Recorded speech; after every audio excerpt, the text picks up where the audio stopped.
1881 ମସିହା ମାର୍ଚ୍ଚ ମାସ 21 ତାରିଖ ଫାଲ୍ଗୁନ ଗୋଧୂଳି ସମୟରେ ଆଳି ରାଜବଂଶର କୁଳପ୍ରଦୀପ ରାଜେନ୍ଦ୍ର ପିତାମାତାଙ୍କ କୋଳମଣ୍ଡନ କରିଥିଲେ। ଜନ୍ମ ନାମ ଥିଲା ବଂଶୀଧର ଦେବ।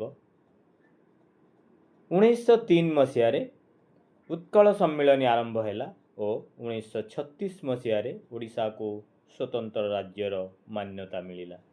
ଦୀର୍ଘ ଦିନର ଏହି ସଂଘର୍ଷ ସାଙ୍ଗକୁ ଓଡ଼ିଶାର ସର୍ବାଙ୍ଗୀନ ଉନ୍ନତି ପାଇଁ ମଧୁବାବୁଙ୍କ ପରି ଆଜୀବନ ସାଧନା କରିଥିବା ସାଧକମାନଙ୍କ ମଧ୍ୟରେ କନିକା ରାଜା ରାଜେନ୍ଦ୍ର ନାରାୟଣ ଭଞ୍ଜଦେଓ ଥିଲେ ଅନ୍ୟତମ ବା ପ୍ରମୁଖ। ଆଜି ତାଙ୍କର ଜୟନ୍ତୀ।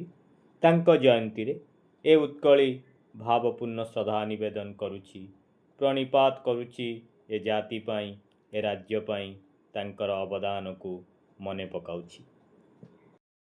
ସ୍ୱତନ୍ତ୍ର ଉତ୍କଳ ପ୍ରଦେଶ ଗଠନରେ ରାଜେନ୍ଦ୍ର ନାରାୟଣ ଭଞ୍ଜଦେବଙ୍କର ଅନେକ ଭୂମିକା ଥିଲା। ରାଜେନ୍ଦ୍ର ନାରାୟଣ ଭଞ୍ଜଦେଓ କଟକ ଚଣ୍ଡୀ ମନ୍ଦିର ନିକଟରେ 33 ଏକର ଜମିରେ କନିକା ରାଜବାଟୀ ନିର୍ମାଣ କଲେ, ଯାହା ଏବେ କନିକା କୋଠି ନାମରେ ପରିଚିତ ହୁଏ। 1948 ମସିହା ଡିସେମ୍ବର ମାସ 14 ତାରିଖରେ ମାତ୍ର 58 ବର୍ଷ ବୟସରେ ରାଜେନ୍ଦ୍ର ନାରାୟଣ ଭଞ୍ଜଦେଓଙ୍କର ତିରୋଧାନ ଘଟିଥିଲା।